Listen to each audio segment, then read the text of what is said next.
Yeah. Oh, All right, doing yeah. that. Let's We go. live. Let me get All right, I just got the notification. We're live. Happy to be back. This is Ted Hicks, Late Night Parents. Ways to follow the show, latenightparents.com. Mr. B, you know what I'm here for. And Yes, Tony D, what's the good. What's random good? multi-broadcaster, a.k.a. the Knucklehead. That's We're right. back for another episode. It's been a couple of weeks, gentlemen. Wait, it says we're live. That's But, my Twitch. I'm trying to fix it now. but it's gotten to the point in the intro, I've been able to call out there's an error. And that way people think it's the same. Yeah, I'm trying to fix it. I don't know what's going on with these titles, man. But oh, you're live. Okay. Good. So how you guys been? It's been a couple of weeks. Yeah. Last stream we did, Jojo, you went in on the entire month of July. mixed martial arts, combat sports, boxing, wrestling, thumb wrestling, arm wrestling, all the above. I guess we'll start off. How are you gentlemen doing? Good, man. Can't complain. I'm going through some things. I ain't going to front, but we're going to keep it going, man. That's fine. You going through some things. Going through some things. Tony D, me and JoJo gonna hold you up in prayer. Yes, sir. Yes, Appreciate sir. At the altar. Thanks, man. He's going through some things. Yes, sir. Who God bless, no man curse. Yes. Amen to that. I appreciate that. Yes. No problem, man. I appreciate that. No weapons formed against you shall prosper, my brother. Come on, appreciate it. You know, I mean, at this point, JoJo, anoint him or anoint your screen with a little bit of holy water for the brother Tony D. No water near me. Not after you wipe your nose, please. Thank you. The prayers. Yo, I don't know where to start with what topic to start with first. I didn't write anything down. There's just so many things. I know the greatest thing is even if we don't do an actual stream, we talk so much behind the scenes. Yes. And it's that chat, that thread that helps keep me going through the day. I don't know if it inspires you guys or anything, because there's a lot of funny stuff that's going on behind the scenes that don't make it to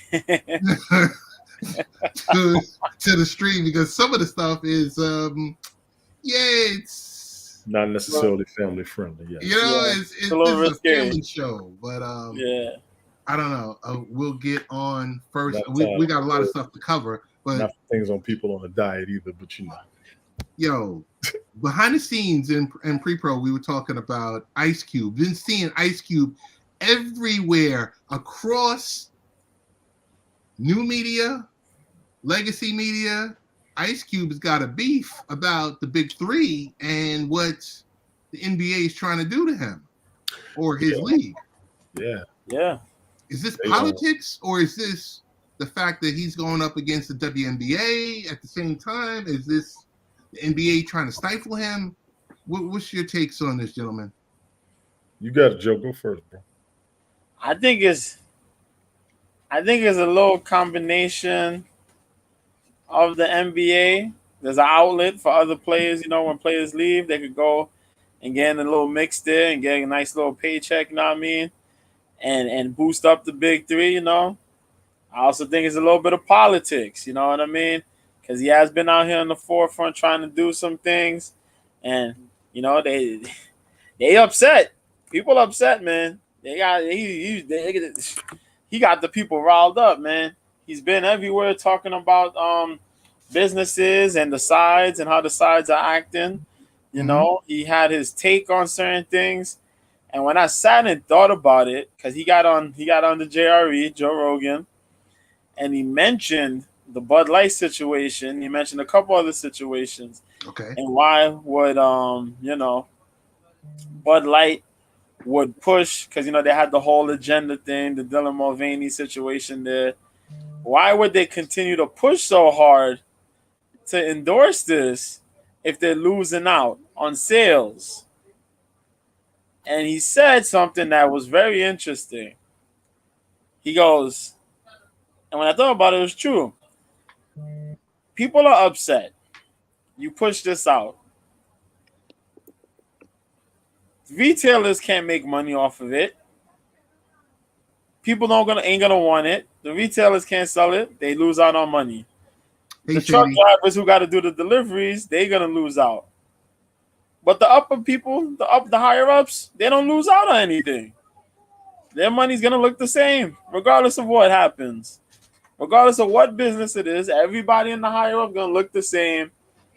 It's all the middlemen, all the middle class folks that have these that work under the under the umbrella, they're gonna lose out.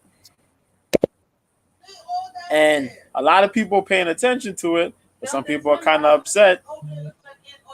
It's kind of crazy, man. It's just crazy to me. But so upper management, executive level, investors, board of trustees, whatever, they're only concerned about the bottom line, right? Is whatever their product that they're hawking, is it making money for them? When you mention about Ice Cube, are you talking about, is this liberal media? Is this conservative media that he's gotten upset? Is this, who exactly is not happy with him? Is it Black America? Is it? Yeah, it seems to be Black America, but a lot of Black America's upset. Okay. Liberal media kind of more upset, more so. You know what I mean? The Dems a little bit more upset than the Republicans, but some Republicans are a little upset because he has a couple things for them, that he doesn't quite agree with. But majority of the stuff he kind of agree with, but he's just not feeling how the Democrats have been handling things. You know what I mean? The liberals have been handling things. So he's been very vocal about it, and people are upset. People are upset. Have you noticed? Have you noticed? And this is a question for Tony D. Have you noticed that more and more people are starting to come out one by one and saying they're not happy with how the Democrats have handled certain things? How, the pandering for votes every 4 years and everything else like that. Like me personally, I notice some of those talking points coming up, and they're coming up from some people that you expect, but some people that you might not expect. And you're like, whoa, what's happening here? I've been seeing people complain about the Democrats definitely since Trump lost the election. Okay. Before Trump, while he was in office as well.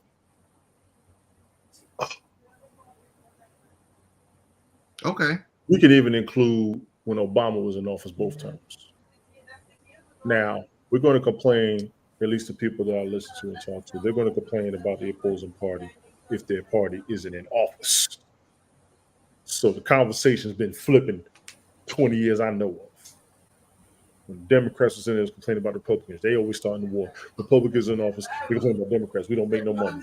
Republicans wasn't in office. Then we got everything. Who started the Klan? Who cost the most money? Who's spending money wrong? Who's doing this? Who's doing that? I'm seeing it all over the place. Right now, the problem against the Democrats is having a reliable candidate to run for president. We're not sure exactly which Democratic candidate to trust at this time.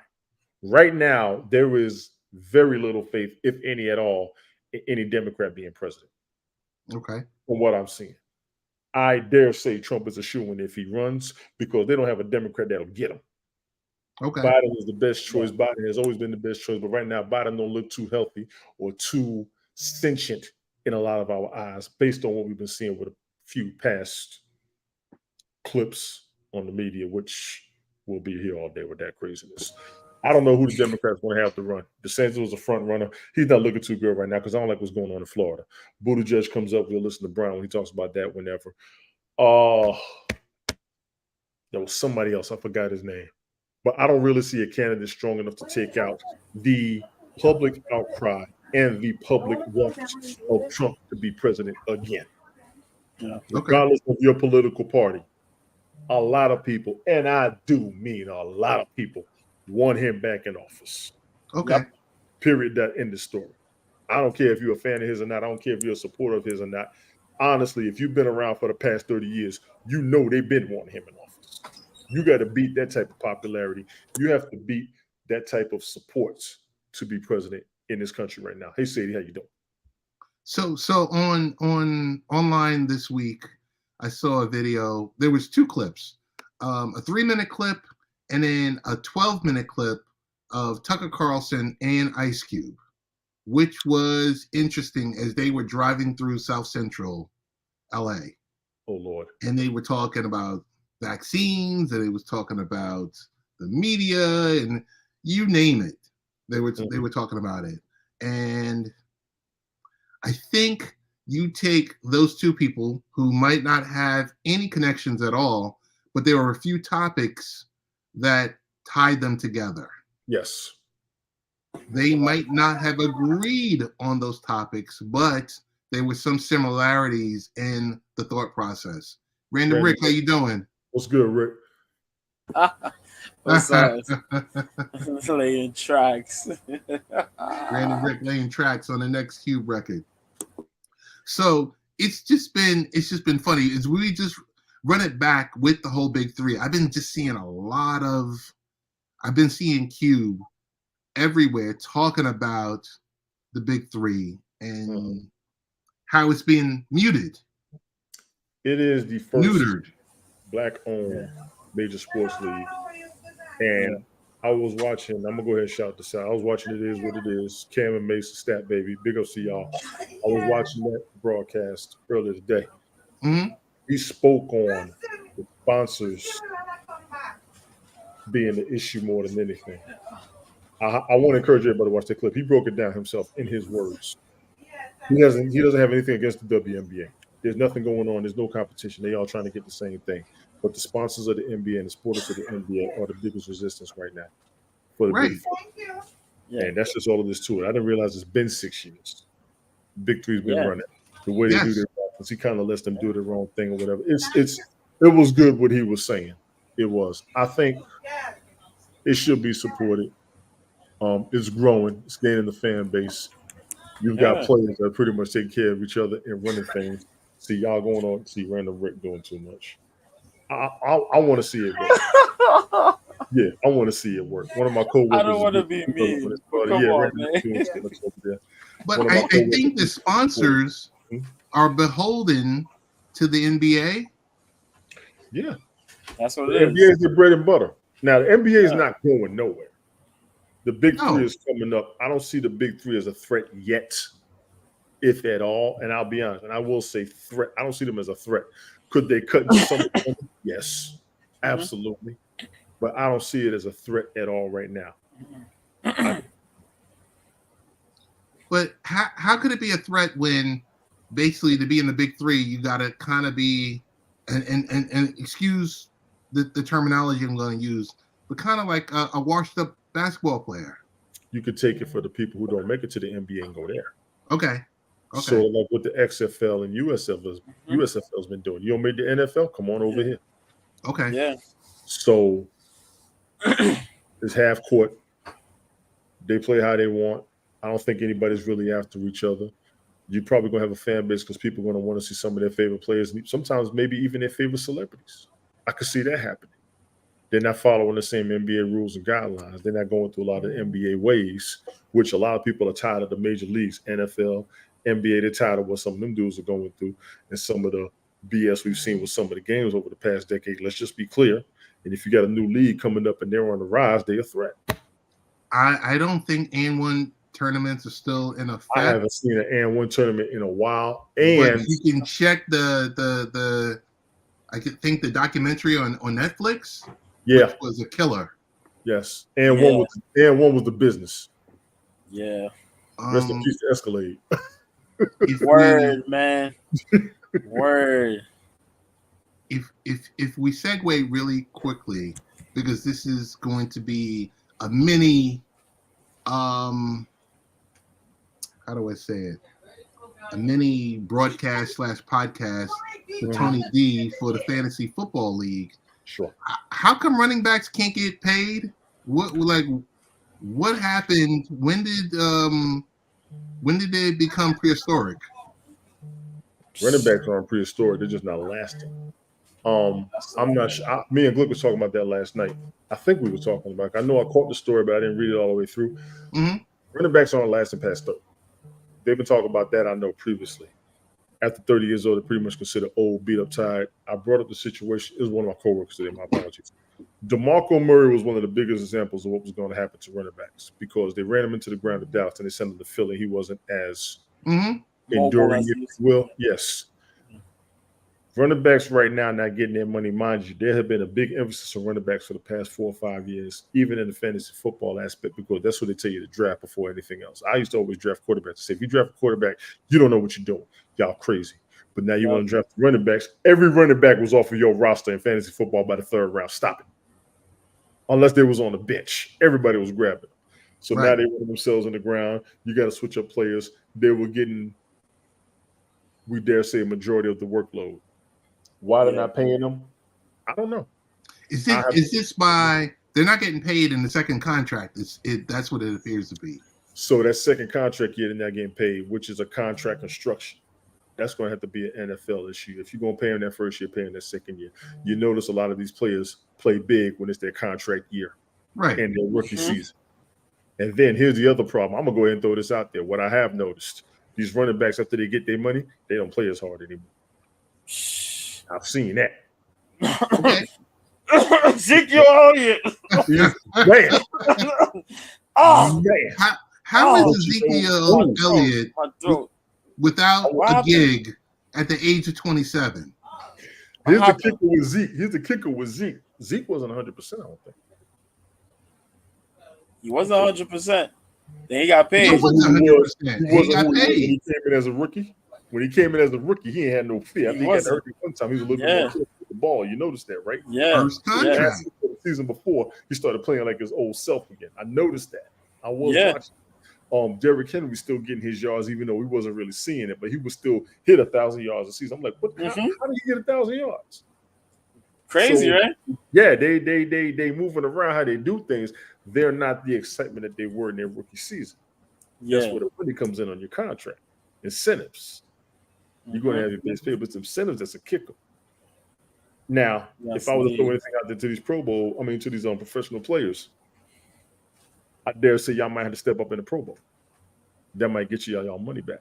Because everybody knows y'all. What are you talking about? They don't even do a Pro Bowl anymore. They just do. When they did, and if they bring it back. Oh, they ain't bringing it back. Actually, they had one last year, didn't they?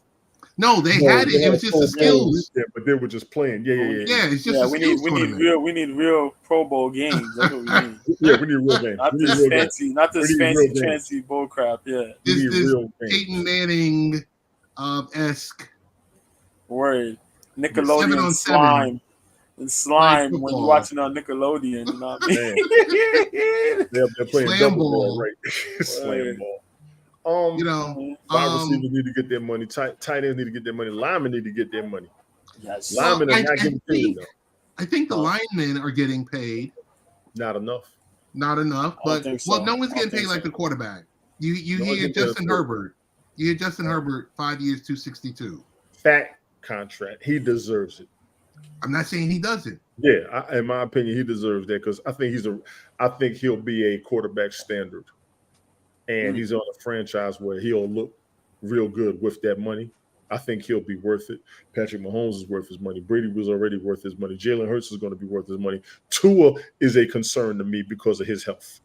Yes. If anything, they are paying for his medical bills, and I will actually give the Dolphins some sort of respect for doing that because they need to cover that man's medical costs. Ain't no telling what the hell's going to happen to him next season. He didn't get the major extension. He didn't get the major extension, but he's got his money. Yeah. He's got some of his money, but I just hope that they keep paying him because he needs it for his health. That brother ain't been right since. This coming season is going to be very, very concerning. Yep. Concerning. And I'm going to say it like that on purpose. I'm not even telling the NFL to break their pockets on any and everybody. Just pay these cats what they're worth. The owners got fat contracts. Stephen A. called y'all out a few years ago when y'all was getting $200 million apiece. Owners. I think it was a bonus, if I remember correctly. Right. So we're going to see how this season goes. The preseason starts in a couple of weeks. I gotta see how we're gonna do that draft. I know I had scheduled something, but I kind of want to wait till after week 2 of the preseason. I damn sure want to wait till these rosters are solidified. Mm-hmm. I really want to wait till the rosters are solidified. Then we can start talking. However, whatever. Shout out to Dalvin Cook going to visit the Jets. Come on, bro. Yes, sir. Yes, Come sir. Come on, bro. They looking real good. Y'all on Hard Knocks, starting drama, gaining the negative crazy press already, gaining the fanfare. Y'all fighting in practice. People love that. We want to see that. Somebody actually said the Jets are going to be the Jets, and it wasn't a positive opinion when he said it like that. So I need y'all to prove them wrong. Okay, Right. My bad. Hell yeah. What's your thoughts on Aaron Rodgers? I can't wait. This is a mini Belt Kings Mhm. stream right now. Mhm. What's your thoughts on Aaron Rodgers restructuring his contract, Thank you. cutting $35 million off? You can't beat that. Who else gonna give up $35 million for his team? I want anybody up in here to say something. Matter of fact, shut up. Next. I don't know. I don't know. I'm about like that this. one. I'm like what my man named Bart Scott. Can't wait. It's true. Can't wait. He giving up 35 mil so y'all can have the roster. I'm gonna need the New York Jets to come clean this year. That's the y'all theme song when you walk on the field. That come clean theme song by J. Rue Damager. I'm gonna need y'all to come clean. Defense has got respect. Offense, I need y'all to put the points on the board and everybody else to hold the game down afterwards. My apologies. Yes, sir. I felt that one. I appreciate that, Ted. I felt that. When do we expect Belt Kings to start airing? Is it going to be a specific time every week? Is there? I want to stick with what I did last season, around 10:30, 11 a.m. Sunday mornings, right before the game starts. Pretty much an hour and a half before game 1 starts. Always playing 30 minutes. An hour will be max with guests. If it's just me, myself, I shouldn't take any longer 30 minutes to do what I want to do. I definitely want league members up there, give their opinions, have their input, because I set it up not for me, but for all of us. The broadcast is set up for all of us to come up there and give our commentary. Honestly, if you can't make it, totally understood. But me just giving my rundown, I started off with that. That was cool. When the guests came on, shout out to my man Fireman Rich, who isn't even in the league but wants to come on board just to give us commentary as a sports fan. You are definitely appreciated, my good man. Salute. Yo, shout out to Fireman Rich. Something special. Tell the missus I said hello. All of that. Yo, he does something special 3 days a week with his live stream, 2 days a week with an audio stream. Yeah, and he got the time. He's official. Yeah. Yes. He is official. You go to the Fireman Rich podcast, whether audio, whether video, however you access your podcast. It's a great show. He usually gets it in by the hour. A live streamer and supporter. Straight up. Yes. Really, really good. Jojo, I got a question for you. What's happening? I don't work for ESPN. I don't want to work for ESPN. I've never seen a company with just so much bad publicity, from the layoffs to this to that. And the thing is, every company does layoffs, right? Mm-hmm. But the way they were just so public with it and how it just stretched out over the specific period of time with the people getting laid off and people not knowing, and up until that exact day where people were getting let go and people were supposed to be on the air and everything else like that. There's one part of that. The second part is when their CEO doesn't even go on their network, goes on CNBC, and then suggests that they're ready to sell certain parts of their business, whether like the linear TV stations, strategic partnerships within ESPN, selling potential shares of the company. Like, Jojo, this is ESPN. This is something that we all grew up watching. Yes, sir. Like what's happening? Desperation, it seems like, man. This ESPN in its own self was working fine when you think about it. They Right. covered a lot of good sports. They covered sports for years. NFL, NHL, soccer, you name it, they covered it. They even had a grasp on kickboxing at one point, man. Yes. You know, they had to deal with Glory, and they boost Glory up Hmm. at one point, you know. ESPN got purchased by Disney. They were sailing, they were sailing, they were sailing. Years passed by, things start teetering. Things start teetering. Here we are in the 2020s. Yeah. If A I may be lot of so things bold, just went Jojo, off. Hmm? if I may be so bold, post Yeah. Stuart Scott's been a decline. Damn. Post Stuart You Scott. know, In peace to you're Stuart Scott. absolutely right. That Yeah, was you a know, deal. that's crazy. Um, You're absolutely right. First Take was doing the damn thing, and I did not mean to cut you off. I do apologize. No, no, no. You Mhm. actually brought up a good point. Stuart First Scott Take was, holding it down. And I'm yeah, gonna throw this out early on, but I'm gonna wait. Stephen A. has been trying to hold it down, yeah, with he First has, Take, man. and now they're giving him his heat. It was actually brought up. When is the last time? Because Skip Bayless was holding down for Stephen A. And they brought up the Skip Bayless aspect of what happened to Shannon Sharp. When's the last time he broadcasted with somebody other than a black person? It's back when he was doing First and 10 and Cold Pizza with Woody Page. A lot of cats don't remember that. So he was starting off with white folks. He was trying to help these black folks up in here. I know how black folks look or whatever, but let's be 1,000. Skip to kind of know what he's doing. I'm sorry. Go ahead, bro. Nah, he does know. He does look at. If you ever learned about Skip Bayless's history, his life history, you know what I mean?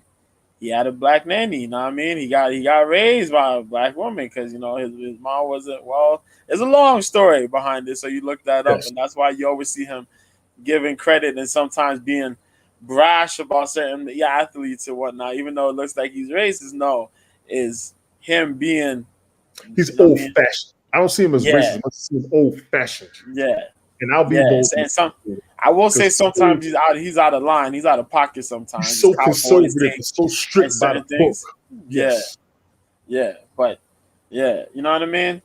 So Mhm. you're right about the Stuart Scott thing. Stuart Scott was like a major anchor for ESPN. He was a You know him, piece of Scott Van Pelt, I think a couple other folks Dan during that Patrick, era. all of them. Yes. Yeah, he was the guy because you have people that we're here and you know what I mean, we're in the studio and we're talking. This dude was traveling, legit traveling and being hands-on with all these sports, man. It was crazy to see. You don't really get that. He put himself on the line, his health on the line for the sake of sportscasting. And as far as the sports and the events that they were covering, you said they had a lock on kickboxing. You forgot one other thing. I apologize to you again. They was running the hell out of Texas Hold'em. Everybody learned how to play Texas Hold'em. Yes. Everybody. Yes. I sat there and watched it for a year trying to learn how to play poker. WSOP. Yes. World Series of Poker. Yes. For years. Yes. For years. Phil Hellmuth. What's old boy's name from Texas, man? The dude He with had the the hat. hat. The Yeah. Jesus dude. Yeah. Yo, that was when they had the bad squad back in the days, man. Yes. And they still have WSO, you know what I mean? Yes. WSOP. But yeah, back in the days, it was a dangerous game, man. They had a lot of really good players and they covered it. They covered it all rounds about it.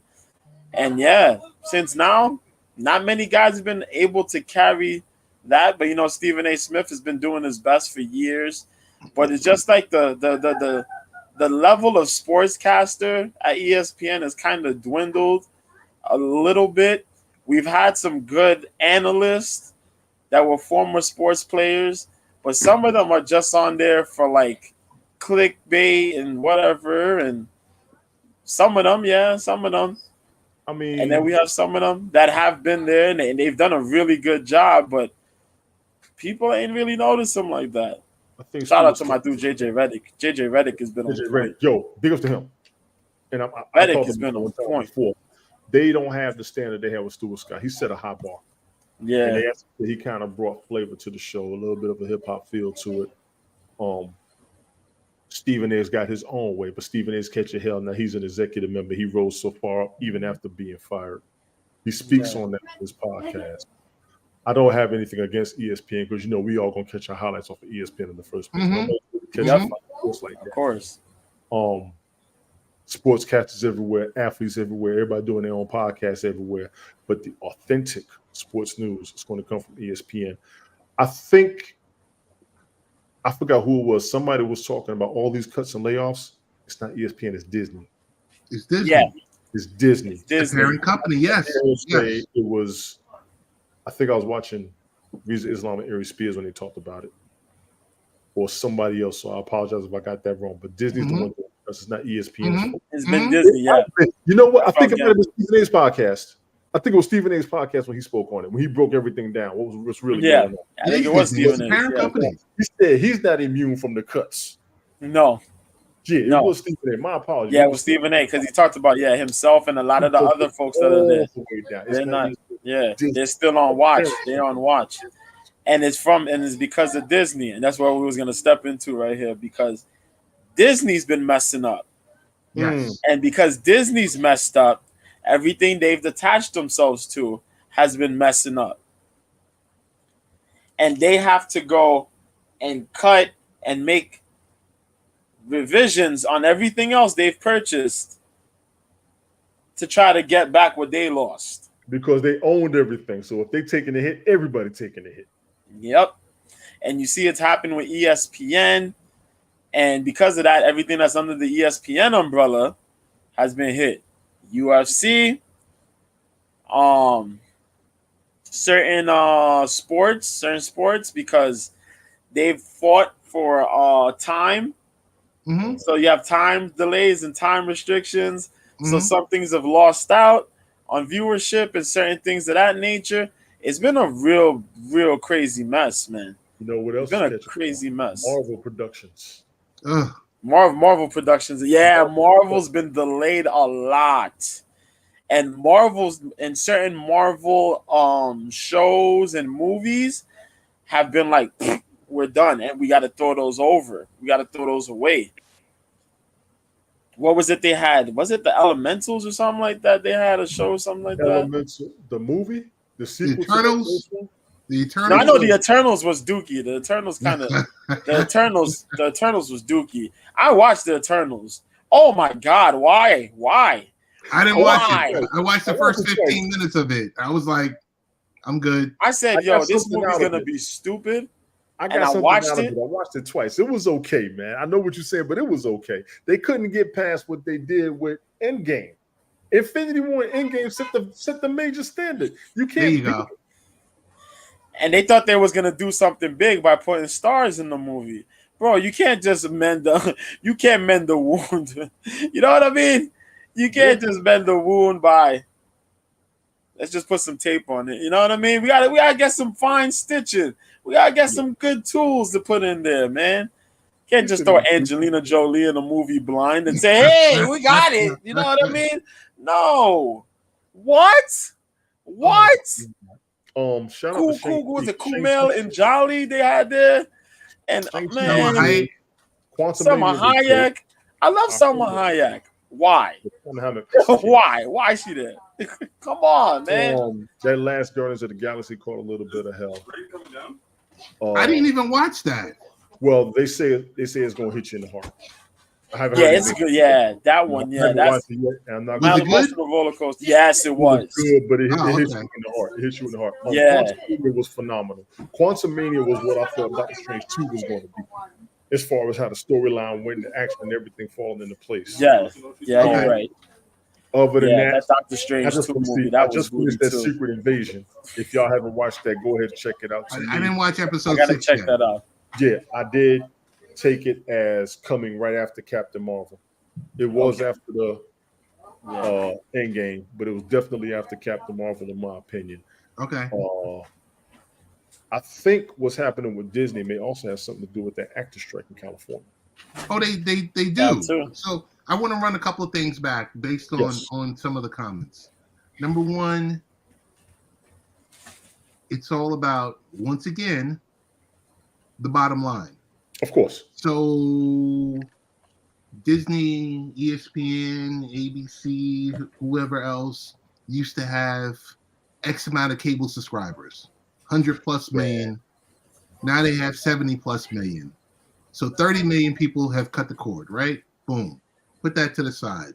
So that's a chunk of money that people are no longer paying, that, that's taken away. ESPN is paying these high exorbitant fees rights fees for these leagues. Hold up, I'll be right back. Hold up. Okay.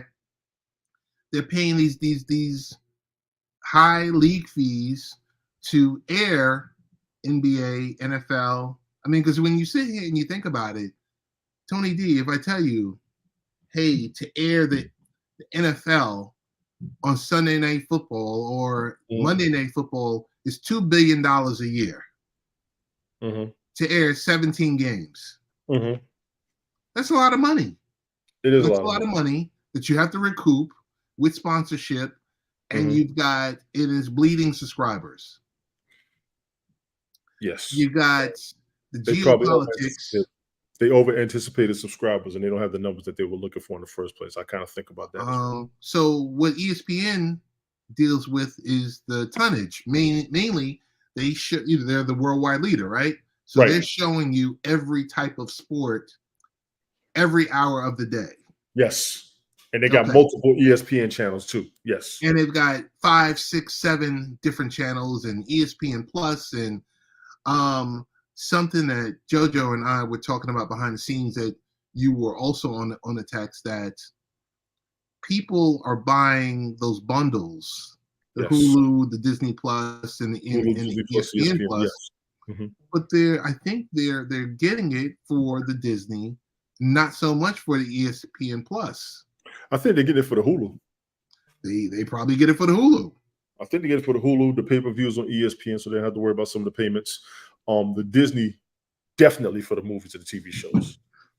I blame Brian for me having Disney Plus in the first place. He made me get Disney Plus. Okay, I'm back. Because he was going to talk about Falcon and Winter Soldier so much. So we were just talking. Start watching Star Trek: Strange New Worlds, and I finally got past episode 2. So now I can talk to you and Rich about it. Just so Joe, we were talking about, you get a subscription to the bundle to Disney Plus, Hulu, and ESPN Plus, but you know what you're probably, most people are probably getting it for. Maybe not so much you, who tends to watch sports heavy. Yeah. And looks forward to, UFC and everything else like that. So, but if you sit there and you hear that Disney has 100 and 200 million subscribers, but how many of those subscribers are just standalone ESPN Plus subscribers? I don't think not that many. I don't think that many. We had that conversation. He emphasized standalone. I got to give him that. We had that conversation. Yes, tell you, standalone. ESPN Plus has about 20-something million subscribers. Right. Look how Disney Plus has over 150 million. Yes, there you go. So you see how they inflate the number. They turn around and say, okay, Disney has this, Hulu has this, ESPN has this. So we're giving you the whole number, which is, I don't know. 180, close to 200 million, sounding like already? Yeah. But, and then you sit here, and then we're going to see, because my question to JoJo and to Tony D is, let's say if ESPN goes into partnership with the NFL or NBA, well, they've got to renegotiate a rights deal with the NBA in 2 years. Well, there's all types of conflicts. Yeah. Oh, And I'm yeah. thinking about it already because the NFL just did a deal with was it Peacock, NBC and them? Yeah, they've done it. They've done deals with everyone, and I just No, it was think Amazon. It was sports Amazon. rights is just going through the roof. They're Yes. having a hard time making Coincide. their profit off of it Yes. because you're sitting here and if you're spending $2 billion a year to air 17 games, what are you like the sponsors that you're working with to air commercials and everything? What are you doing to recoup that money? A lot of them are spending profit. In my opinion, they're worried about Okay. making more money. They already profit in the first place. They're just trying to increase their profit margin. And I was wrong about the NFL. It was on WWE that did that deal with NBC and Peacock. I think, Yes. correct? Yes. NFL's working with Amazon, I Yep. believe, correct? So that will leave the NBA to work with ESPN, which will make a whole lot of sense. Mm-hmm. That way, everybody's covered all over the place. Apple TV's got Major League Baseball. Everybody's picking up Major League Baseball. They are all carrying each and every sport. Right. I'm trying to see what the problem is, except for the times when the sports kind of mix and they're parallel to running at the same time with each other. But we got multiple networks. You know what the real deal is? The real deal is the U.S. is so spread out with so many different companies with so many different options. Whereas this was the U.K., we have there's like two major providers in the U.K. BBC and I'm not sure the other one is. You know, the BT Sports. BT Sport, there you go. Yeah, Okay. BT Sport, and there's like two options out there. So you've got two options where in America you have like 6 or 8. At least. We used to only have 3. Yo, I look at the. I told Crazy. my brother-in-law today that I said I have a subscription. I wanted to support, so I have a league pass to WNBA, right? Mm-hmm. WNBA is spread across probably 6 different networks because you would never ever know, how can I find this game? Let me jump in on that. They advertise their games. They advertise their games. A bunch of us just aren't watching it. Yes.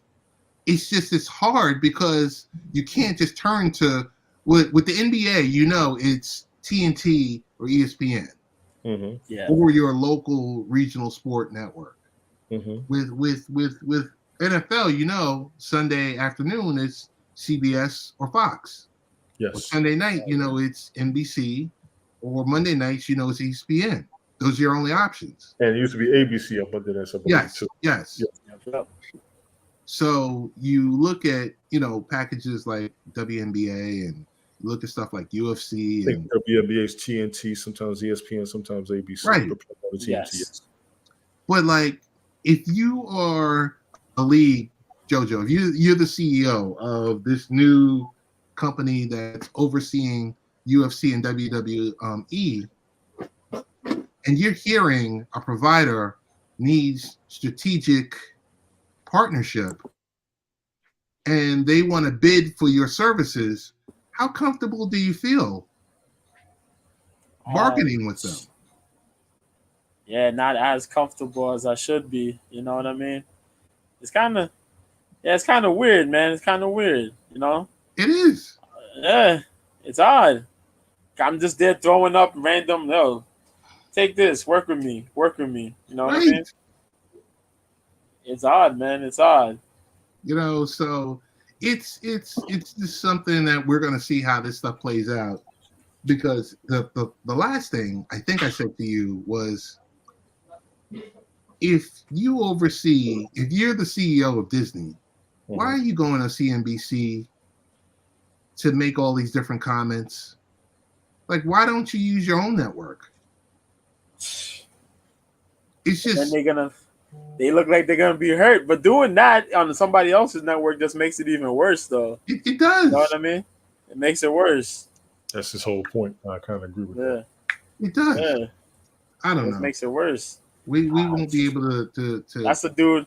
That guy is just a guy right now who's just trying to stop the bleeding right now. as they Yes. say. Yes. trying to stop them freedom by any You means. think some of this has something to do with what DeSantis put down in the state of Florida against Disney? Might be. I don't know, because I think this stuff is affected globally, where the DeSantis stuff is regional. Yeah, but he went straight at Disney earlier this year because Disney's putting up his own entity down there, and they took a hit. So Disney's taking a hit, everything under them's taking a hit. Mind you, Disney's been making the bulk of the money for the past 5-10 years. Yes. In the entertainment industry itself, which has been huge. And it's actually been said they damn near printing their own money. They got so much. I don't blame them. Everything they make is profitable. So but the parks are still profitable, right? Or they're not? I think the parks are still profitable, but they don't have a lot of the legal leeway that they used to have. Okay. Yeah. And if you understand that jargon, even if you do not understand that jargon, let's be clear. If you don't have the legal leeway you used to have, you got to come out of pocket more to stay with you, to keep what you got. Right. Right. How much of this is superhero oversaturation? Like, remember we used to be excited for... That question came up after Endgame. That's a great question, Ted. Yeah. That question came up right after Avengers Endgame. Yeah. And they said superheroes kind of killed the industry. I don't think they killed the industry, but it damn sure increased our expectations. We still love Equalizer. He wasn't a superhero. We still love John Wick. He wasn't a superhero. Right. But we gotta say they did take over, and your superhero has to have galactic powers. It just can't be planetary powers. You know what I'm saying? Yeah, in a way, yeah, in a way, but that's only because of the fact that they killed off those average superheroes. The superheroes we looked up to, they kind of put them away. You know what I mean? Some of them. You know what I mean? I even got to throw this out there. I want to debunk it because I thought the Flash was dope. He don't be leaving the daggone floor, but that was a good damn movie. Big up to DC. Yeah, I'll give props to that. You must have heard us talking about y'all DC, because y'all came clean with the Flash, dog. Y'all did some good work on that movie. The Flash did work out. The Flash worked out a lot better. But you know what? That's a movie that we really wanted because the show was so good. The show was so good. But the Flashpoint paradox was the one thing a lot of DC fans I talked to said that had to happen. They made it happen. It looked good. I don't think they over-exaggerate anything, even when they did the timelines all crazy with your boy and all that mess. Dog. Mm-hmm. I think the only issue they had was Ezra Miller, because he had some sketchy stuff that was happening in real life. Yep. He was. I mean, look it up. Google it. Yeah, man. All over the news before the movie came out. That's the only thing where it was kind of like, ugh. Yeah. But he did his part. Everybody's got issues in their personal life. You play your part on the screen is all we ask. And if you don't believe somebody having issues, you just want to see their performance because that's what you want to see. I give you a Michael Jackson. I give you an R. Kelly. I give you a Bill Cosby. I give you a whole bunch of guys out there that got personal life issues, but you still love what they did on the screen or on stage. Honestly. I like the CGI. I like the VFX of the Flash. Okay. The special effects. I love that because people were complaining that, it looks so different. It's like, are they going to finish it? No, it was meant to look different. It was meant to be visually different. They did good work on that movie. My hero was there. Batman. Michael Keaton, man. Michael Keaton Batman, not Ben Affleck Batman. Got it here. Michael Keaton Batman. Ben Affleck was there too. You can't front of Ben Affleck as Bruce Wayne. Yeah, they don't give Ben Affleck the flack he should get, man. Because Ben Affleck always getting roles. That's why they get mad at him for it. That's why they be mad at him. That's why they mad at him. But he played a good Bruce Wayne though. He played a good Bruce Wayne, as he did. Since the last time we did a stream, I did go and see Mission Impossible. I haven't seen it yet. How was it in your opinion? I thought it was really good, but as I wrote to you gentlemen, do not order the large soda. Yeah, them bathroom breaks, man. That movie is 2 hours and 45 minutes. Yeah. Damn. Yeah. Do not, and I mean do not order that supersized soda. Get your popcorn and maybe you go with a medium or I get my nachos and my pretzels. yes. Man, them last couple movies are pretty damn long. I remember when I watched Ghost Protocol, that shit was kind of like that. Yes. You know what I mean? Yeah. So And, you gotta. in all honesty, what else can they do with that movie? What else can they do with that franchise? Yeah, man. For real. You know, I can't it's he's held it down for 2 decades now, I believe. Word. almost 3 Almost 3 Yeah. by himself. by himself. Yeah, my dude just be like, yo, psh, And that Doing shit- his doing own his own stunts out here. Luna Stunts? ticking. and Luna his own- ticking. you the got movie that on starts- top of Maverick, on top of Top Gun Maverick. I mean, how much Yeah. Yo, Cruz, how much more money you need? I ain't mad at you. Go get it all. But I'm just saying, you know, we're Yo. trying to hit the lottery, and you're already clearing the lottery 4 times over us at his max. My The man movie flying starts- off a cliff. Like, The yo, movie what's wrong with starts, this man? and the first thing you see run across the bottom, it says a Tom Cruise Corporation. I was like, oh, he's killing it. He's killing it. Beast in it. Mm-hmm. I saw also we couldn't do a stream because I saw the Indiana Jones. I didn't Oh, watch. I didn't that get to yet. see that. How was it, bro? How was it? I'm an Indiana Jones fan, so of course I'm a homer, so I'm gonna like it. I'm gonna like it. The first 25 minutes are kind of it's different because it's that de-aging. Of course. So you see an 80-year-old Harrison Ford running, but he has like a 30-year-old face. Oh, okay. So it's like you're sitting there, you're like, come on, So come Yeah. on, do better. here's a great question. I want to throw this in here. I apologize for the interruption again. No, go ahead. Do you think Liam Neeson should jump in as Indiana Jones, being that he's even an older action guy? I got to give Liam Neeson his credit. It would have been better. It would have been He better. was good in Taken. He did real good in Taken for an older It would have dude. been better. He did because- real Yeah. good in Run All Night, which I thought was a phenomenal ass movie. Y'all might want to check that. Yo, it's that was the only part. That was the only issue I had because, like I said, you know, it's like an 80-year-old man Yeah. with a 30-year-old face, and he's running down the street, and you're just like, okay, this doesn't look right. I Right. got you. Something's wrong here. I'm gonna check it out. But it was worth it. It was worth it. Why didn't you guys tell me? And I'm sorry I'm late to the party. Why didn't you guys tell me about Ted Lasso? Did you guys see Ted Lasso yet? I haven't watched it. Dude. Watched it. I've been hearing good things about it. I haven't watched it. I watched the first 7 episodes. Mm-hmm. Funny as can be. Funny as can be. I I was about to mean, say something, but I've been plugging the hell out of that show already in the first place. They need to have us as guest bump it. what, Ted Lasso?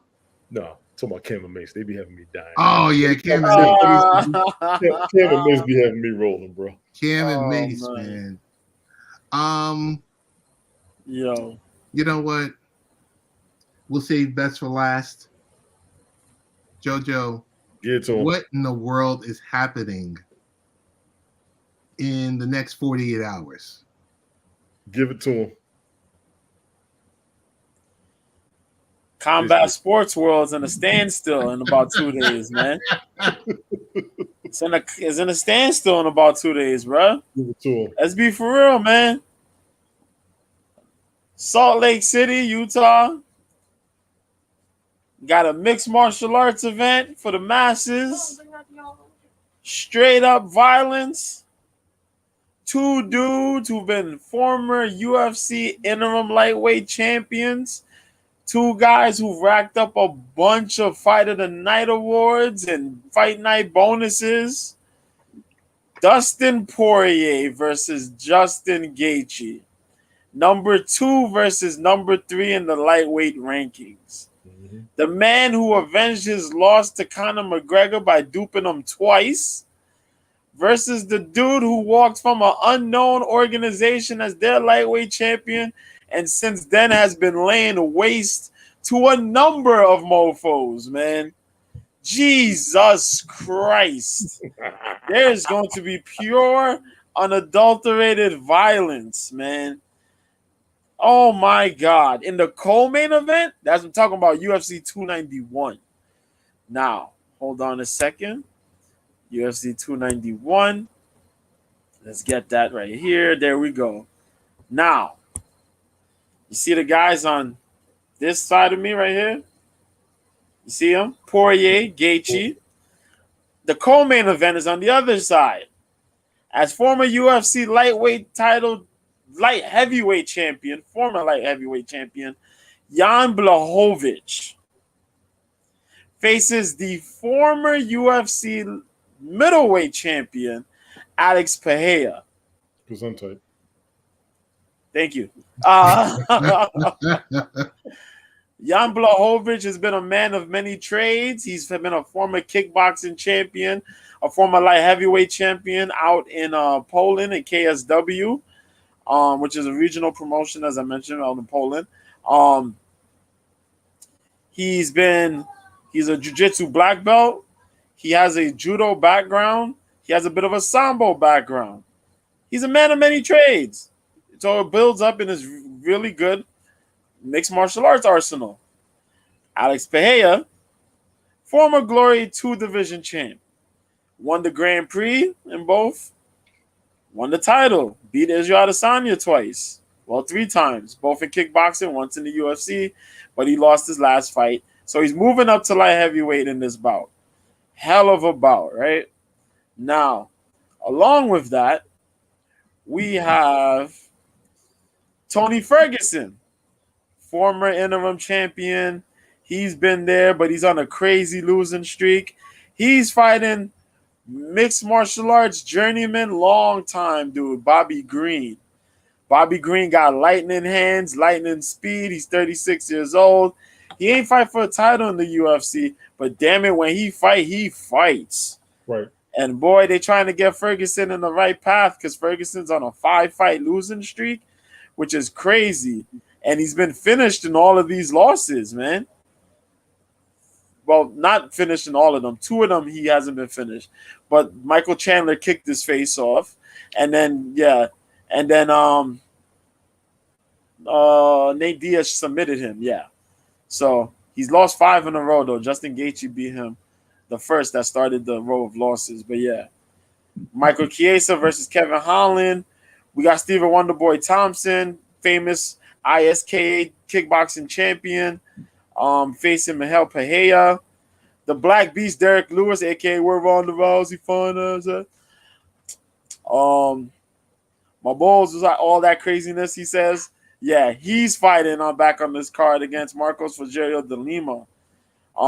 Derek Lewis has been fighting for years. He fought for the title. Against Daniel Cormier. He fought for an interim title, was unsuccessful. And he was sitting at the top 5, but since a couple of these losses, he's now at number 11, man. So I got to jump in here. Is the Black Beast, is he now on the prelim or is he on the early show? He's on the prelims. Okay. Which is crazy because this was a guy who was on the main, either he was main eventing, co-main eventing, or he was on the pay-per-view cards. Now all of a sudden, you know what I mean? He's preliming on the pay-per-view. He's on the main portion of the card, but other than that, there's a couple good fights on there. I got to jump in here and say it was the 2 main events that were in Texas. The one in Houston, and there was another one. I know there was 2 events in Texas that he was either co-main event or main event, and he lost both of them badly. Yes. He lost the one against Cyril Gane, who I was main eventing. And then the co-main, he fought Tai Tuivasa. Yes. And he got put away. Yeah. And then I think he had one more. I think he fought, was it in Texas? Or might have not, against Sergey Pavlovich. And Pavlovich beat him in under a minute. Jesus. Bad. All his losses, he's been finished. So that's what makes it bad. He's on a bad losing streak. But the rest of the card is pretty good. You check it out. No boring fights. Really good matchups on that card. What But as time much does as I this want to, start? that card starts at 6:30. The early Okay, prelims good. started. The early Yeah. prelim. The prelims will start 6:30. So it'll be 6:30 early prelims, 3 fights or so. Then it'll be the full 4 fights. Then they'll kick it up with the main card that starts at 10 p.m. Eastern, 7 p.m. Pacific. But I know that's not what you're really trying to hear from me, Ted. Tony, you about to wake up too? I'm awake, bro. Back I'm to here. the original background. As Errol Spence and Terrence Crawford, pound for pound greats, actually pound for pound guys. Terrence Crawford top 3 pound for pound in my book, and I think in a couple people's book. Errol Spence is on the rise. He's up in there. But before we even talk about that, thoughts go out to one Stephen Fulton. Stephen Fulton, there to be great, and took a trip to Japan on Tuesday to defend his super bantamweight titles against the undefeated 24-0 Naoya Inoue. Inoue was the undisputed bantamweight champion, and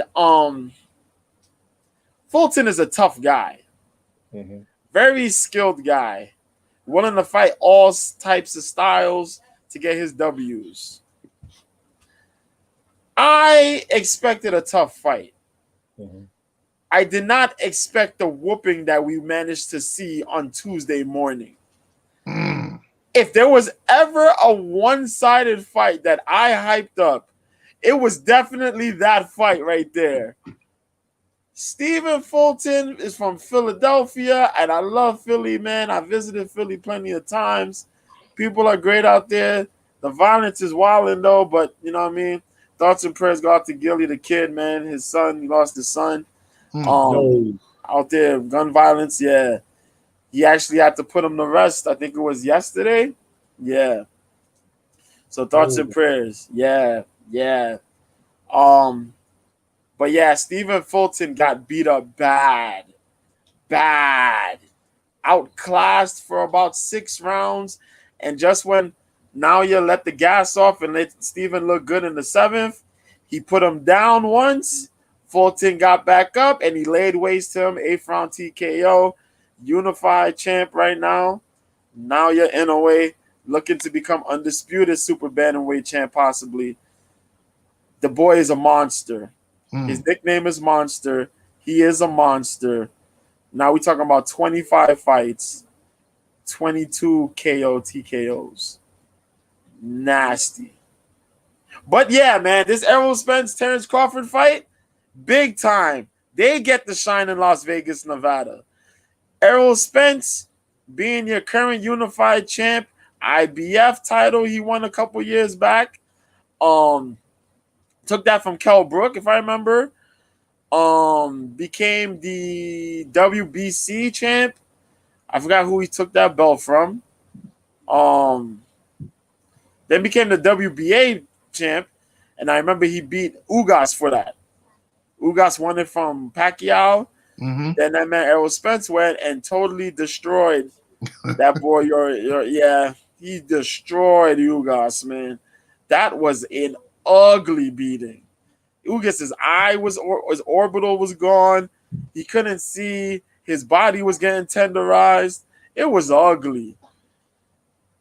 He holds all those titles. But we got undefeated Terrence Crawford on the other end, man.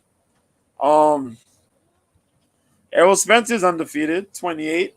28-0. He got a couple KOs. Terrence Crawford is 39-0. 30 finishes, 30 KOs, TKOs. He got as much TKOs as Errol Spence has fights. Terrence Crawford has moved his way up from, I think it was junior lightweight. Yeah. Junior lightweight, super lightweight, junior welterweight. Here he is. He got his belt. He beat Jeff Horn. Remember Jeff Horn robbed Manny Pacquiao? Yes. Went out there. He beat up Jeff Horn. They set it up. Perfectly. Terrence Crawford didn't have to fight Manny. Manny still looked good out here to fight still. Good job by Bob Arum. Because Jeff Horn just went in there, beat a guy who's supposed to be a legit welterweight, didn't have to hurt Manny Pacquiao, could still sell Manny Pacquiao. And he beat up Jeff Horn in Australia. Well, yeah, he beat Jeff Horn up there, whooped him pretty good, beat up all these other guys, beat Mikey Garcia in the no. Spence fought Garcia. Yeah, Spence fought Garcia. But Crawford beat Porter. There you go. Crawford fought Porter, beat Brook. Khan, I think he fought Khan and beat Khan. Could be wrong. I think both of these guys fought Khan. I'm trying to remember. But Crawford looked good in his fights. So now these two are fighting. Both of these guys are southpaws. Both of these guys are skilled. Crawford is the more technical of the two, but Errol Spence is the more heavy-handed guy of the two. Errol Spence got nasty body work. Ooh, man. Those crushing shots, man, god dang, man. He folds cats up, yo. But, Terrence Crawford will piece you to bits. Terrence Crawford will piece you to bits. And I hate how he fights because Terrence Crawford is a natural southpaw. And what happened earlier in his career, he had injured his hand. So he ended up becoming fighting orthodox. The problem is, he got so good at orthodox, he's now a switch hitter. You wouldn't even believe he was actually a southpaw. He would enter fights orthodox, fight you, and then go back to and then switch to southpaw. You would think, oh, southpaw is not his thing, but you forget natural southpaw. You get clobbered. You get set up for the left hand now. He throws the jabs out with the right. Oh, jabs ain't enough. Left hand come, boom. You rock now. He makes you step into that left hand. Nasty work, good footwork, good method, good calculated mind, man. But Errol Spence got Derek James as his coach and his trainer. And that dude's pretty good. He's been working with a couple guys. Now he got Ryan Garcia there training. And Ryan Garcia, dealing with the Oscar De La Hoya situation there. Right. That's looking ugly. Pray for Oscar De La Hoya. He's going to lose out on all his golden stars, man. No more money for Oscar De La Hoya at this rate. But yeah, it's going to be a great fight. Isaac Cruz is on the card. If Isaac Cruz get a big win, he's going to look to call out one of those big lightweight kings out there we may see. I want him to fight Ryan Garcia. I want him to call out Ryan. I think he's a good matchup for Ryan. He won't get a fight with Tank again. I don't think so. Tank ain't going to fight him again yet because that was a really tough fight for Tank. He could go for Shakur. He could fight Kambosos if he can line that up.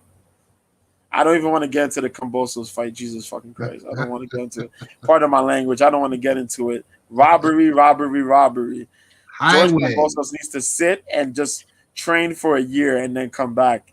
I don't know what the hell happened to him after the Teofimo Lopez win. I don't know. My favorite dude, one of my favorite fighters from the Philippines is coming in here. Because of a situation that happened, he's on here defending his title. Nonito Donaire, man. The 40-year-old, defends his WBC bantamweight title against Alejandro Santiago. Santiago's 27-3. Pretty skilled cat. Nonito 42-7. Picked up a title a while ago. He actually fought Inoue twice. Gave Inoue a tough first round, and then Inoue blew the doors off him in the second, the rematch. That was tough to watch. I did watch it. It was tough. But other than that, man, that's a pretty good card. Couple good prelim fights to check out. But other than that, pretty dope. Tomorrow, Sinesia Estrada is going to box. So if you want to catch that and you got a ESPN Plus subscription, you could catch that. I think that's around 8 o'clock or 9 o'clock on ESPN Plus. She's going to defend her strawweight titles, man. She used to be with the Zone, but then she left the Zone to go to Top Rank. But yeah, check that out.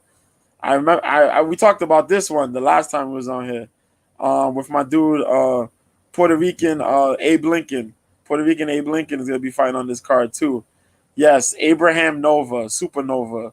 Mm. Yes, he is Puerto Rican Abe Lincoln because he got a beard. He got a tan beard. The joint's crazy. When you see him, you're gonna be like, "Yo, I get it now. I get it." But other than that, that car is gonna be pretty good. So if you want to fill in some stuff on Friday, go check that. Sinestia Estrada, man. Leonela Yudica, who's 9-1 out of Argentina for the WBC and the WBA World Female Strawweight titles. But yeah, man, that's it. George Kambosos, you're a bozo. I don't want to see you box again. You want a title, retire the title, go sit out for a year, go retrain boxing. You're a fighter, you're not a boxer. You got pieced up. I don't know what the hell's wrong with you or what's going on, but I don't want to see a George Kambosos fight ever in my life again after what happened Saturday. I don't want to. I don't want to. Look at me like that, Tony. I don't give a damn. I don't want to see it. In your life, you don't want to see nobody I don't want to fight. see George Kambosos box ever again. Damn. Ever. I gave him 2 chances with Haney. 2. You sound Never like me again. after the Roy Jones fight in 05 when he danced around the ring for 10 rounds. It pissed me off. I don't want to watch boxing. Exactly. Exactly. I get it. My man can't protect himself from a jab. Get out of here, man. I'm done. I'm done. I'm done. But that's it. That's all I can give you. If you liked that spot right there, you'll love B-Sides. B-Sides live stream is on YouTube and Twitch and everywhere else. When do we do the B-Sides? Wednesdays at 4, man. I try to lock down the time. So my perfect time is 4 o'clock. You'll hear that. And whether I go off for an hour, whether I go off for 45 minutes or 45 minutes to nearly 3 hours, man, I'm going to go off and talk about it. And I'm going to talk about it. It has to be said. So I'll say what I say. Yes, sir. Yes, sir. But I will tell you this much. Globally, to do it at 4 o'clock is the absolute best time. Globally. Everywhere. I like that. That's a good time frame. 4 o'clock is 4 o'clock p.m. Eastern time is a perfect time to do it. Eastern Daylight Time, right? You know, and the fact yesterday, I think I was in transit and I was listening to it. I dipped on one app, came back on another app, and then returned 2 hours later, and you were still on there. I was like, whoa. Yeah. But you had a lot to I was just talking. I was just going on the tirade, man, because I was just talking about last week. I didn't even get to talk about the UFC London card. The UFC London card. UFC, you guys got to do better, man. Handle the UK fighters. That's what it is. You got to get bigger UK names out there, man. That's all it is. Joe, explain this to me. Sure. We have this date. We have UFC 291. We've got Spence and Crawford all colliding same night. Yes, indeed. What was Dana White thinking of? I mean, because I'm sure they knew Spence and Crawford was happening that same night. Oh yeah, he definitely knew, and that's why they have this joint in Salt Lake City, because Spence Crawford is in his city in Las Vegas. Yes, this card would have been in Las Vegas. Right. This card would have been in Las Vegas, but he knew in his heart of hearts, Spence Crawford is going to sell out in Las Vegas. Right.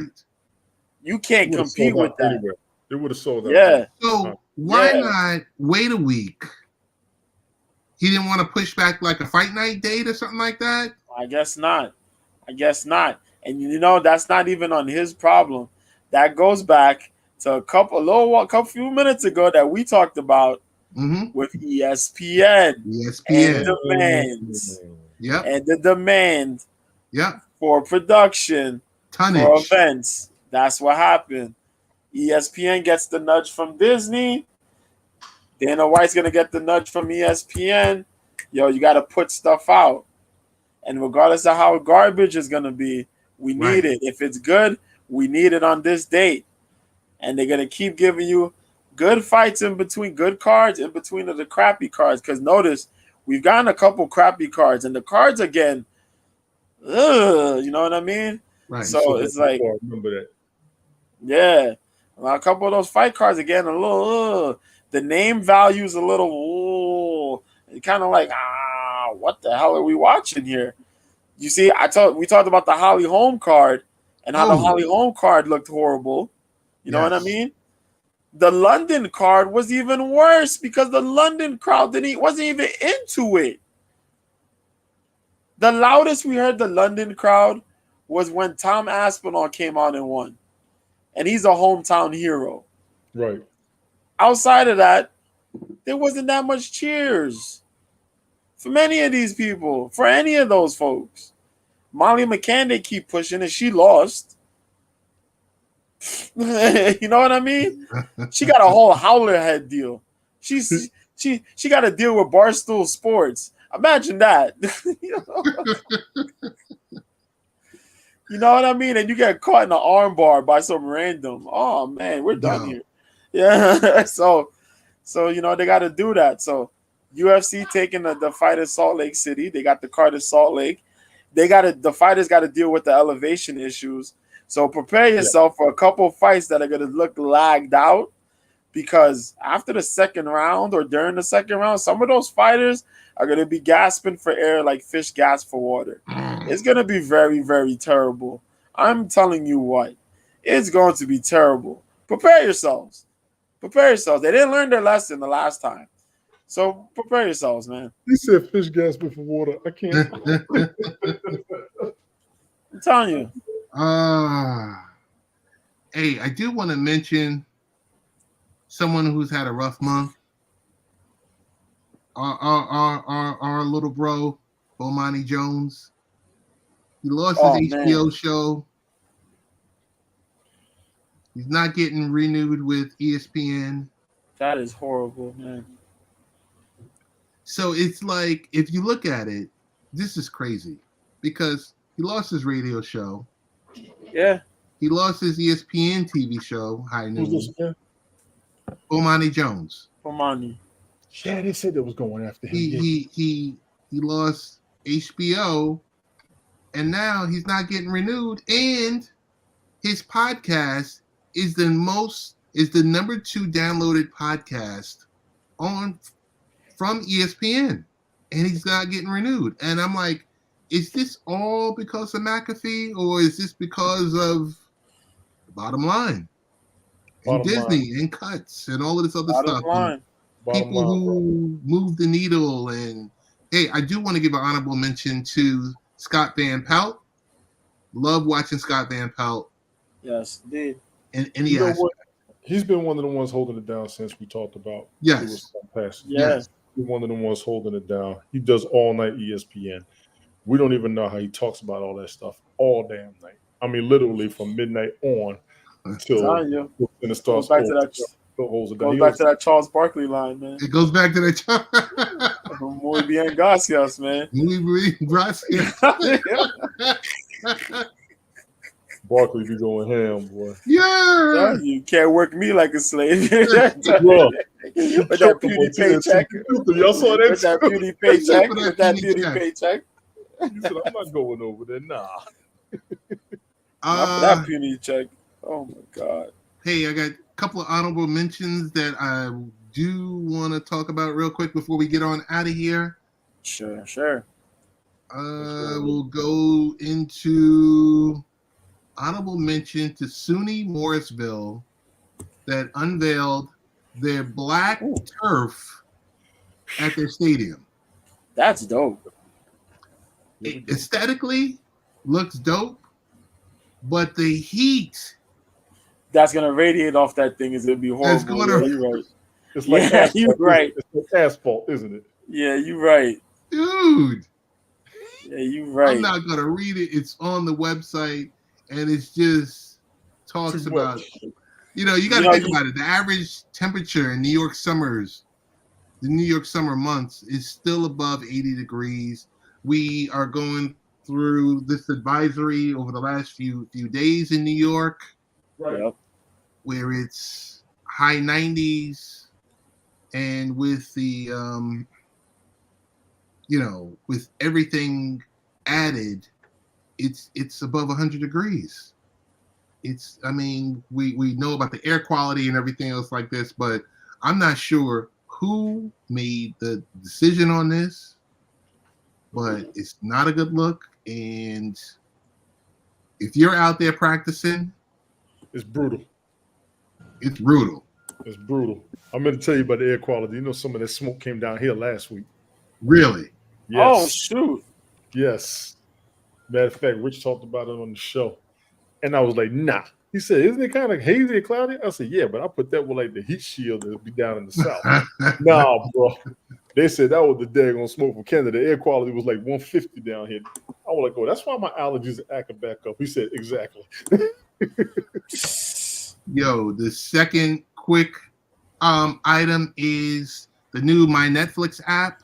It helps make finding what you want to watch even easier, because for those of you that do have Netflix subscriptions, it's just a mass. It's a repository of content. I gotta get on this. Go ahead. I got to get on. Clicking and searching and everything else like this. So the new My Netflix is the one-stop shop. It's tailored to help you with, easy shortcut to help you find stuff that you want to watch. I got beef with this, Ted. Yeah? I got serious beef with this. Okay. Because when a TV show is like, you make your own damn list. What you need that for? You can make your own damn list. If you turn your notifications on, make your own playlist. You make your own list. I'm telling you, there's a lot of lazy people out there that don't want to make their own playlist. Come on, man. I got to get like JoJo. Come on, man. For real. They want to be told what to watch. You make your own list. You get the notification when something new pops up. Every month they give you an update, and they show you a list of the stuff that's about to go away or something you may have missed that's similar to what you watched. Yeah. They do that already. Stop costing. Listen, this is why Netflix costs more now, because some of y'all too damn lazy.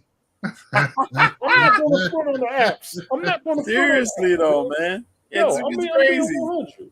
Y'all stop that mess. Netflix gives you everything you need, everything you want to watch by everybody you've ever loved. Don't get paid everywhere else, and y'all still damn complaining. This is why Netflix costs too damn much. Crazy. I'm sorry. I went on lazy folks, man. Lazy folks, bro. The trade deadline. I know Artie Moreno, the owner of the Los Angeles Angels of Anaheim, I'm just being facetious here, says that he doesn't want to trade Shohei Ohtani, but we have an article up on where will Shohei Ohtani play after the 2023 MLB deadline. We basically have it here, basically saying he's not going to go anywhere. There it is. 1, 2, 3, 4, 5. Number 6. Thank you very much.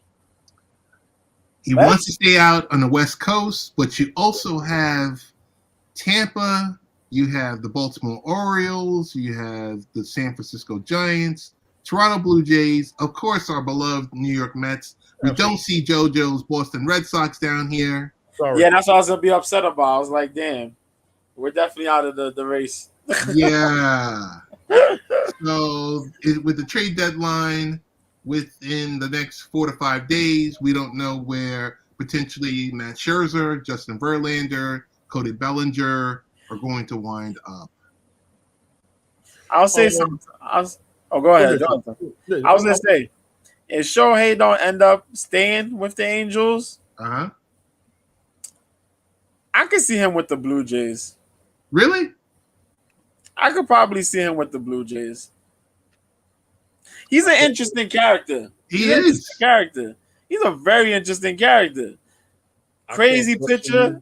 I can't question you, but where would he make the most money playing at would probably be the Blue Jays, especially to get a World Series championship. Yeah. It comes down to, I think if he came to New York, he would go to the Mets rather than the Yankees. I see that too, yeah. He's out west. He's with the Angels for a reason, because I think maybe the Dodgers are just, it might be a situation that's too hot for him. I could see him, if he's going to stay out west, I could see him the Giants, the Padres. I really don't see the Dodgers because that's when a lot of pressure comes down on you. Yeah. Like, I think he's doing great where he is now because, he gets to go out there, hit, and pitch, and be amazing, and he's going to make $600 million with his next contract. There's a lot of craziness going on in Dodger Stadium right now, too. Yeah. That whole situation happening in Dodger Stadium. Yes. Yeah, so the kicker's going to be, he wants to stay out west. What's going to be the most profitable? Sound like the Dodgers already. Yeah. But it's like, I think someone like that wants it to be not too stressful. Yeah. He don't want the stress, but he got to get what he deserves. He's the pitcher right now in Major League Baseball, correct? Yeah, he's the pitcher and he's the hitter. He's got to go. He's the pitcher and hitter combo, yeah. Now, he's a pitcher and hitter combo? And hitter. Oh, yes. Well, that man can hit. He needs to stay with the Angels. Because that's what I'm saying. Overdue, if ever at all. So I'm saying if he don't get picked up back by the Angels, Toronto will hunt that man. Toronto will hunt for that man. And Major League Baseball needs an international champion. Yeah. They need one. The Dodgers, that's the money. Angels off the rip, no problem. The Orioles would be nice. They're overdue. Tony D, he's look at that man. Look at that man. I see you over there. Look at that man. I see you over there. He makes it look effortless. Shohei is that once in a lifetime type player.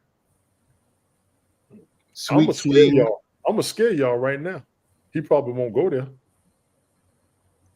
Don't say the Yankees. No, imagine him with De La Cruz on the same team. Yeah. Jesus Christ. That will be. Jesus Christ. Imagine them two on the same squad on a franchise that hasn't been number one yet. Yeah. And I'm thinking long range because they're both young, right? Yeah. Relatively young. That's your two-piece, like what the Mets had, Darryl Strawberry and Dwayne Gooden, like what the A's had with McGuire and Kosenko, like what the Yankees have had with multiple two duos. You know what I'm saying? Yes. Imagine them on the same squad. So he don't go nowhere. De La Cruz leaves Cincinnati, but Cincinnati ain't gonna let him go without pulling every draft pick any team's ever got for the next crazy, bro. But look at him though, man. Yeah, that man hit them home runs. Yo, Matsui style, man. That man is cracking like he knows when he got it. Yeah, look at him. And he just chilling. Look, telling you. Looking like Barry Bonds out there. Yo, Tony's a menace, man. That's a menace to society for real. I'm not mad. Get the man his money. Where you want to go? That's the question. Yeah. Where you want to go? But I'm gonna throw it out there myself. Him and De La Cruz, same squad, coming soon. Bananas.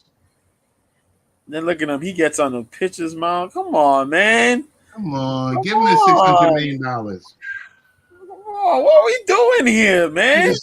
What are we doing here? Look at him. Come on, man. Tony, are you sold? I'm sold on him. This man is dangerous, man.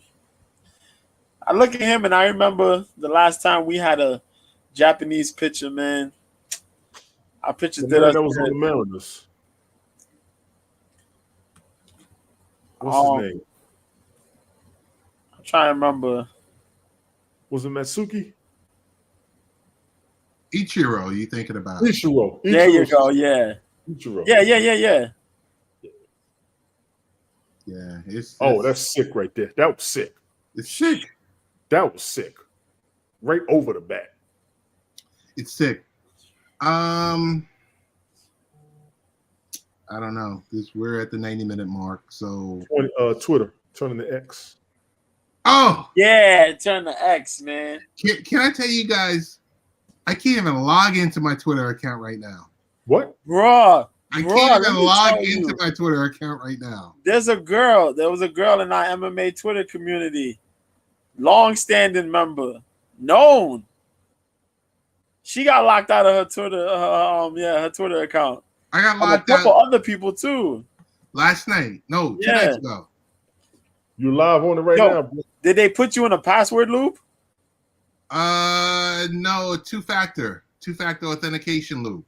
Oh, see. So I got my other account. I got a backup account. I got a late night parent account, Tony D. Yes, sir. And yeah, it's I don't know. Shit is crazy. It seems man. like they want you to pay. Yes. So that, I mean, because right now I'm at the point like my everyday account, the Real Ted Hicks account, I can't even get in, and I'm just like, you know what? I'm looking at you right now, bro. Yeah, we live on it right now. You can't we're get live right now. We got you. We got you. That's because I got it tied into StreamYard and everything else like that. Yeah. Multi-streaming platforms. Let's look at that one day. Let's break them down. Let's go around. We'll look at multi-streaming platforms. And why they're not connecting to Twitter. Oh, you know why it's not connecting to Twitter? No, I do not. You know honestly. why? I do not, honestly. If it's too late now, we'll do a next go around. But I would love to. Yeah, we'll do that. We'll do that next go around. Mr. B, what's the best ways we can get in contact with you? Yo, you can find me on Twitter. New Year's same B at Mr. B 1986, man. I told you already what happened on my OK Live account. They hated. So I had to redo it, remake it again. So it's the same name though, Mr. B, the same profile picture you can find there. I'm back at it. They let me breathe again, so I'm cool with it. I'm gonna be there. And I hop around from time to time. Whatever fight you want to watch, you can watch me there on OK Live. Woo! As far as other streaming joints, the B-sides of the fight game with your boy Mr. B's on Wednesday, 4:00 Eastern, 1 Pacific. I pop up here on Late Night Parent with Ted and Tone. We got the joint. I gotta hit up Mike because I talked to Mike. What's going on with Mike? Big Just Mike? been enjoying the summer, man. Mike did his travels and Mike chilling with the kids, so I ain't even mad at him. Yes. So I told him. So I said, yo, do what you want to do, and when you have the feel, we get back on. I'm here. I'll check up on you. Whatever's going on, man. But he's been well. He's been chilling. You know what I mean? He said he's been feeling the greatest he's felt in quite some time because he had some crazy back pains. He had like crazy pains, but he's just been able to move and do things. So he's just doing a lot with the kids and just trying to work and handle his stuff. So I just said, man, do what you do, bro. But I managed to talk to him. Oh, I talked to him. He says, what's up? I talked to Pace. Pace said, what's up? Pace was good. Get ready, man. You know what I mean? I still got my homies, Gary that watches shows with me, and all the people that got locked out of my last account now, they've been following me during the week because I did the Ultimate Fighter streams. So, those are on Tuesdays. So I've been watching those. So people pop up for that joint. And OK Live there. Yo, it's crazy. I was doing those streams, and from episode 1 to 8, I didn't get that many people, like probably less than 200 people. I did episode 9 the other day, and over 400 people popped up to watch that joint. Wow. Live. I was like, yo, what the hell's going on here? But man, I need a better maybe it's because you redid the account. Huh? Maybe it's because you redid the account. Maybe.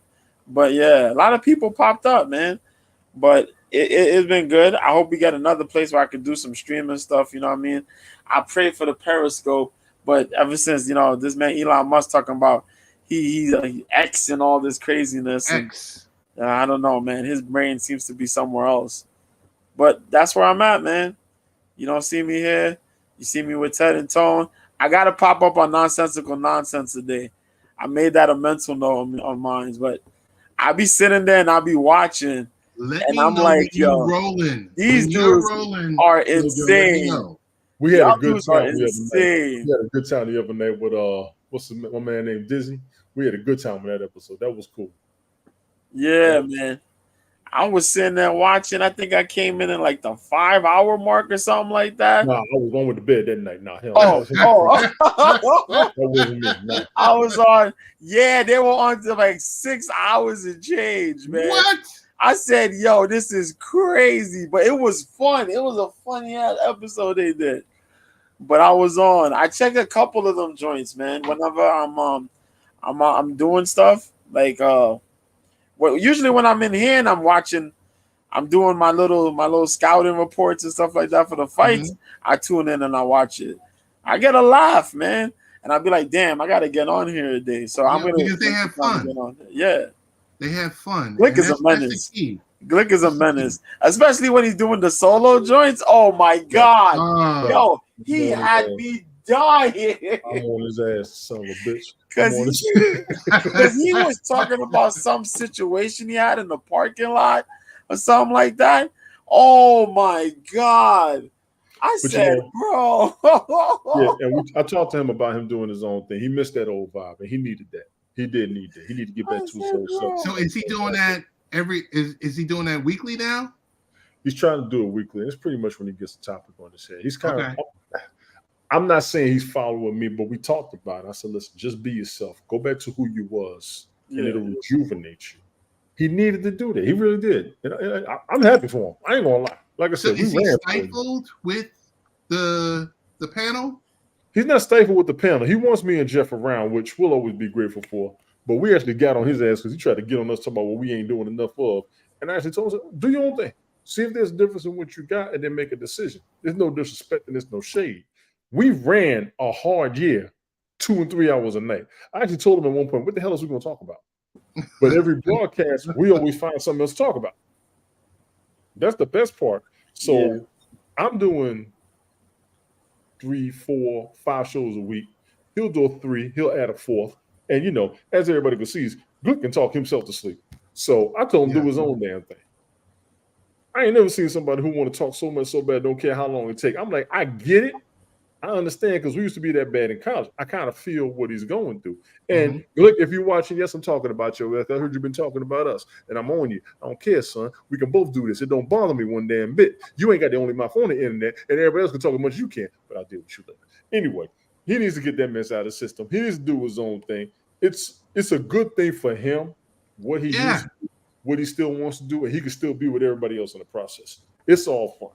It's all fun. I get it. Yeah, and big shout out to the brother Information, man, yo. Oh my god. He been doing that. I took sometimes I take the break and then I tune in and I watch a couple of the shows. He's deep. And yeah. The other day, man, he got in on that Carly Russell situation. Brother. Oh my god, man. Oh man. And he been digging. He jumped up on Smoke Show the other week. He went on that joint. He went on a Passport Bros situation. Some Passport Bros joint a while ago. I checked that on. And I remember he went crazy on Fresh and Fit. He flipped on Fresh and Fit and how Fresh and Fit was moving because they had that dude Nick Fuentes on their show a while back. Oh, yeah. Be playing, man. He came on Smoke Show and we was talking about that. I think the Carly Russell thing when it first started too. So big ups to him. He ain't never stopped doing what he's been doing since. He's been very, very consistent with it. Yes. And Brother Shannon with his local news. Yeah, I be seeing everybody up here. I be seeing JoJo when he pop up and do his thing. I try to come in and say, "Yo, what's up?" Yeah. So it's all good. You know what I mean? All good, man. But yeah, I just wanted to get that off there real quick, man. Brother Info been doing this thing, man. I gotta catch on Fireman Rich. Yes, you gotta catch Fireman Rich. You gotta catch Sunday Night Smoke. Gotta catch Carmen's show. We got to catch Helen's show. Of course, I'm not sure when Bathurst does his shows. I've actually listened to some of Helen's tunes. She got a little playlist thing going on there. Yeah, great music, man. She got that synth music. Yeah, I've help caught those that. I've independent- caught some of that. I've caught some Yeah, of she's trying to help those independent musicians out. That's And good. that. big ups to her for doing her thing with that. I'm always going to be supportive of her. Yeah. trying That's to- been my early morning thing. So I've been doing that. Yeah. Also trying to catch the Tony D music, you know what I mean? when I do them. It's been kind of sporadic. Yeah, I know. They've been on and off. They've been on and You off. gotta pick a day and a time, Tony. That's all you gotta Stuff do. changes, Yeah. bro. Stuff changes for real. I Yeah, gotta it pick a fluctuates, station every now and then outside of the normal schedule. Day and I'm time. tired. Working in this heat, I be falling asleep. I take a nap. But the Yeah. beautiful thing about whether you use StreamYard or Restream or whatever you're using to capture your video, you could do it behind the scenes. It don't have to be live. I prefer live. That's my fault. Record it, have it, load it, set the time. Yo, Helen hey, told I'm me the same tired. thing. Boom. Helen told me the same thing, but I be trying to be live, man. You know, I like the audience. No, you like the interaction. Yes, I have to have the Word. interaction motivates me. It does. I can throw my own thing, no problem, but the interaction motivates me for real. Before we ask Tony D best ways to get in contact with him, I think we've got a full-blown rainstorm out here in Long Island. Oh Lord. JoJo. So it We got might be something coming out to on the over here VX too, soon. yeah. We got something coming over here too, yeah. JoJo, Messi, the MLS, Apple TV, all this other stuff, fear of missing out. I subscribed to Apple TV on Sunday. You ready for this? Sure. I paid $6.99. I know, just follow me. I thought paying the $6.99, I can then to not only check out their content, but also see Messi. Of course. You can't. You have to then subscribe and pay more money They got you. to see Messi. And I was just like, wait a minute. Come on, man. So I want to ask you, do I go ahead and buy the $200 Messi jersey, or do I find my favorite site from Beijing and get that same jersey? You better call up that Beijing hotline, man. Heck yeah, man. You better call that Beijing hotline, man. And you better put some extra, what you call it? Badges on that thing, man. And Yo. say, we got it. We here. I said, wait a minute. It'll be spelled Messi with a Y.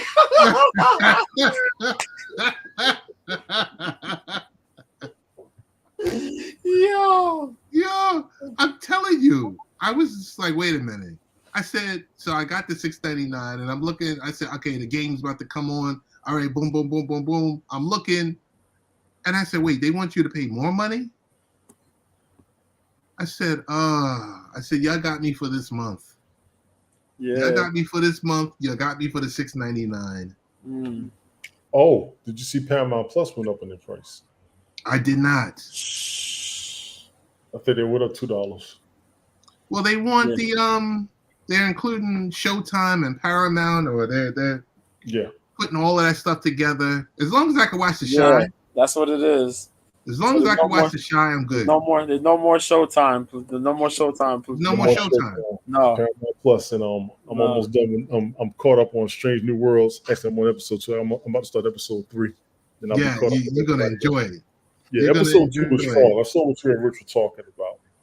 Yes. Y'all can find me on Linktree, Tony D. Original. I know he's been waiting for this tip, been trying to go for the past 13 minutes. I'm going to get this over with. You can find me on TikTok, TONYTON19723. You can find me on Twitch, Instagram, and Rumble, TONYTON72. You can find me on Twitter, X, at TONYTON163. I didn't say that in the first place. No, I said that in the second place.